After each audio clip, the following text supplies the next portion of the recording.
दोस्तों का जंगल, दुश्मनों का जंगल। एक जगह पर दोस्तों का जंगल था। नाम के जैसे ही उस जंगल में रहने वाले सारे जानवर दोस्ती से मिलजुल कर रहते थे। बकरी भेड़िया मिलकर खेलते थे, हिरन शेर मिलकर घूमते थे, बाघ गधा मजे से गपशप करते। उनके प्राकृतिक झगड़े उस जंगल में दिखते ही नहीं थे। बाजू के दुश्मनों के जंगल से कुछ नाकाम जानवर आकर इनके बीच लड़ाई करके संतुष्ट होने की सोचने पर भी उनके कोई दाल नहीं गलते थे। दोस्तों के जंगल में सबसे अच्छे दोस्त चूहा बिल्ली थे। बिल्ली को थोड़ा दैव भक्ति अधिक थी। खाने के लिए जाते वक्त, खाते वक्त ईश्वर की प्रार्थना करके ही खाता था। चूहे में बहुत साहस और बुद्धि थी। किसी भी तरह उसके छोटा सा पेट के लिए खाना मिलेगा ही करके उसका विश्वास था। वे दोनों मिलकर पूरा दिन घूम के खाना कमा कर खाते और कुएं में पानी पीकर पेड़ के नीचे बैठकर गपशप करते। रात होते ही चूहा अपने बिल में घुस जाता था और बिल्ली पेड़ चढ़कर शाखों के बीच सो जाता। सुबह होते ही हर रोज का कार्यक्रम शुरू। एक दिन चूहा बिल्ली खाने के लिए बाहर निकल पड़े। चूहे को तो पर्याप्त खाना मिल गया, पर बेचारे बिल्ली को कितना घूमने पर भी नहीं मिला। उसका पेट भूख से तड़पने लगा और उससे नहीं हो पा रहा था। इन बातों के बीच दोस्तों का जंगल पार कर लिया और बाजू के दुश्मनों के जंगल पहुंच गए। तब शुरू हुआ ना असली कहानी। बिल्ली भूख की पीड़ा ना सह पाते हुए धीरे से चलने लगा। बार बार चूहे को देखने लगा और अपनी जीभ को चूसने लगा। चूहे को अपने पंजों से मारकर खाने की सोच रहा था। चूहे ने अपने दोस्त को देखा और जल्दी चलने लगा। बिल्ली अपने सहजता के गुण चूहे से लड़ाई। अपना खाना अचानक याद आ गए। अचानक रुक गया और चूहे को देख कहा, दोस्त, भूख से तड़प रहा हूँ ना, मुझे माफ कर दो, आज तुम्हें खा जाऊंगा। कहा भूखा बिल्ली। चूहे की अंदाजा सही साबित हुई और उसका दिल टूट गया। बिल्ली नहीं छोड़ेगा। उनकी लंबी सी दोस्ती आज से ठीक खत्म। सोचते हुए विनम्रता से कहा कि दोस्त, इससे ज्यादा खुशी होगी क्या? एक दोस्त की भूख की पीड़ा को मैं बुझा रहा हूँ ना, तो इस बात की मुझे खुशी होगी। माफ कर दो दोस्त, दोस्ती में ऐसे भी हालात आएंगे करके मैंने कभी नहीं सोचा था। सामने ही भोजन रख कर कहीं और ढूंढना कितनी मूर्खता है ना।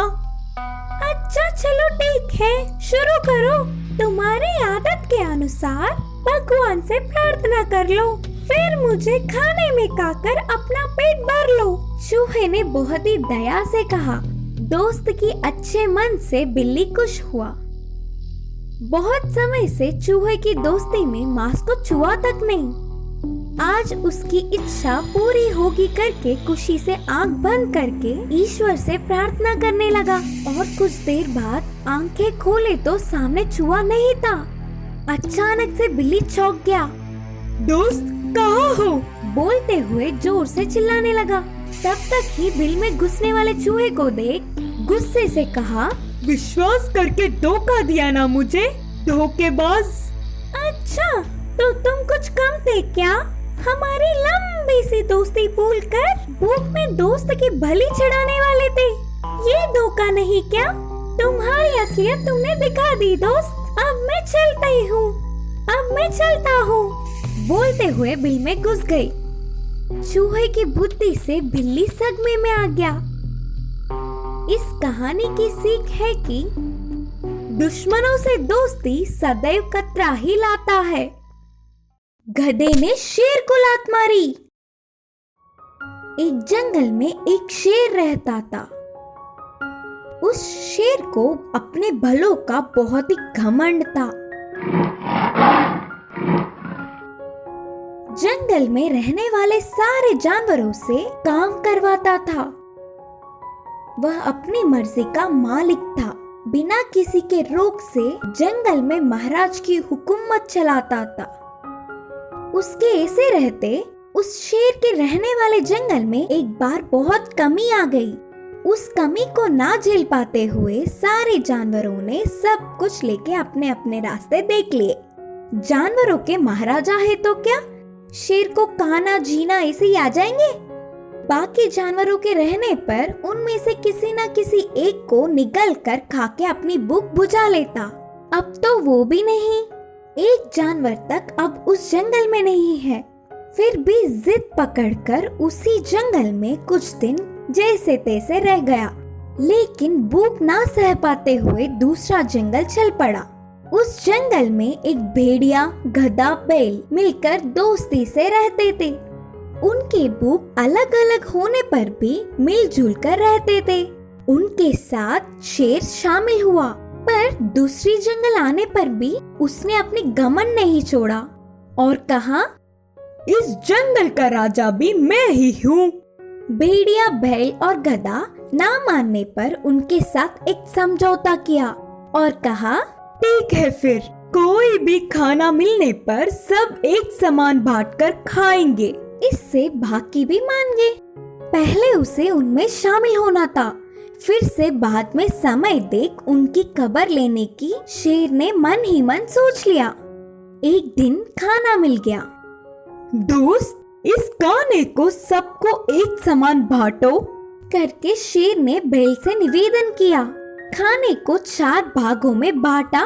बैल, शेर को गुस्सा आया, बैल के ऊपर कूदकर जोर से पंजा लड़ाकर उसे मार दिया। इस घटना से भेड़िया, गधा अंदर ही अंदर रोते हुए बैठ गए। इस बार भेड़िए की तरफ शेर घूमकर कहा, दोस्त, अब तुम तो बांटो। तो समझदार भेड़िए ने कहा, ना ना, इस खाने को बांटना मुझसे नहीं होगा। ना ना, इस खाने को बांटना मुझसे नहीं होगा। गधे ने भी ऐसे ही कहा। इससे शेर के घमंड को हद ही ना रहा। अच्छा, मैं ही बांटूंगा बोल के खाने को 3 भागों में बांटा और कहा, मैं महाराज हूँ तो मेरा हिस्सा मेरा, दूसरा हिस्सा तुमसे बांटने का है तो वो भी मेरा। ऐसे ही अब बाकी का एक तीसरा हिस्सा, अगर तुम दोनों में हिम्मत है तो ले लो करके बोलते हुए शेर जोर से गरजा। इससे गधा, भेड़िया डर गए और भागते हुए जाकर पेड़ के पीछे छिप गए। बेरहमी से पूरा खाना खा के पेट भर के खा गया शेर। दूर से ही देख रहे भेड़िया, गधा तो भूख से तड़पने लगे। तो एक ही बार मिली हुई खाना जल्दबाजी में खाने से शेर के गले में एक बड़ी सी हड्डी फंस गई। पीड़ा ना सह पाते हुए जोर से चिल्लाने लगा।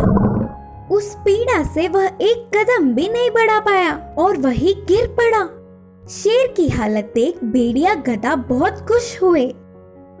कुछ देर बाद उधर आए हुए खरगोश को देख, ओए खरगोश, मेरे गले में हड्डी फंस गई, जरा निकालोगी?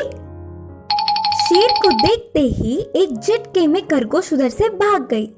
फिर चिल्लाता हुआ आए कौवे से, ओए कौवे, मेरे गले में फंसी हुई हड्डी को निकालो ना, तुम्हारा मदद कभी नहीं भूलूंगा।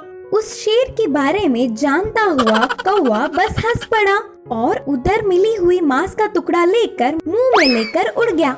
महाराज के पलंग पकड़ने की खबर गधा, भेड़ियों के द्वारा जानकर बाकी के जानवर भी वहां आके देख शेर पे अपना गुस्सा निकालकर डांट के गए। शेर ना उठ पाते हुए भी बड़े बड़े आंखों से देख आंकृत करते हुए कहा, मुझे थोड़ा ठीक होने तो दो, तुम सबकी खबर लूंगा करके धमकाने लगा शेर। फिर भी उन सबको कोई फर्क नहीं पड़ा। आखिर में एक दिन गधा उसके पास आना देख शेर, गधा दोस्त, तुम तो इस हड्डी को निकालकर मुझे बचाओ ना करके गिड़गिड़ाया। हाँ, निकालूंगा, लेकिन उसके लिए एक शर्त है। कैसी शर्त? कुछ नहीं महाराज, बस मुझे कब से ही राजा के सिर पर लात मारने की इच्छा है, अगर आपकी आज्ञा हो तो। क्या मुझे लात मारोगे? बोलते हुए गुस्से से शेर पर गले की हड्डी के कारण बैठ गया और कोई चारा ना होने पर गधे की शर्त को मान लिया और कहा, इतना जीवन जी कर भी आखिर में गधे से लात खानी पड़ रही है करके उदास हुआ। गधा अपनी पूरी ताकत से गुस्से से शेर के सिर पर जोर की लात मारी। पहले ही हड्डी के पीड़ा ना सह पाता हुआ शेर गधे के लात से हमेशा के लिए पलंग पकड़ा रहा। इतने दिन उन्हें दुख देने के कारण अच्छी सबक मिली सोचकर उस दिन से सारे जानवर खुशी से रहने लगे। इस कहानी की सीख है कि बलवान को भी सबके साथ मिलजुल कर रहना चाहिए।